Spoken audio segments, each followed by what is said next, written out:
Riwruok mar jopuonj KUPPET medo dhiro piny owacho mondo medo omenda ne moko kuom jopuonj kaachiel gi neno ni okumba mar thieth mar SHA ochopo dwarogi mag thieth kaluwore gi winjruok mane gibedogo. Kotelo jotelogi mane lose pap ma William Olentimama e kinde chiwo duoko ma yiero manotimore e kauntino oyango ni telo manyien ma odonjo ofisi dhi neno ni ng'ur mosebedo kowuok kuom jopuonj olosi.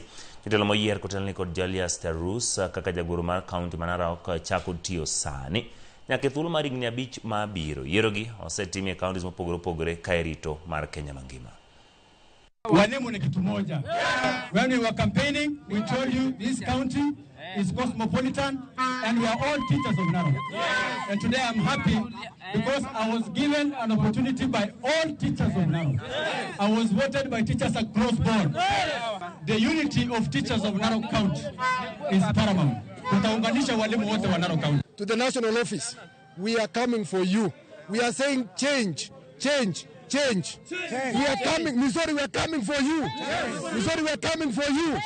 We will change KUPPET. We want to address issues affecting teachers, beginning from hardship allowance in Narok County and very many other issues that are affecting teachers. Issues to do with SHA.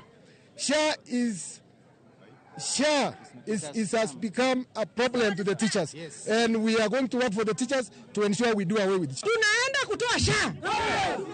I sit in the National Governing Council, and Saruni now will sit in the same, and I hope to sit in the same again.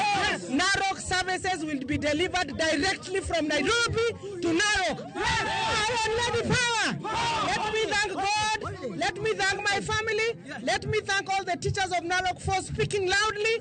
Wakati watu walisema principal hawezi ingia, principal ako hapa. Ni wakati wenu.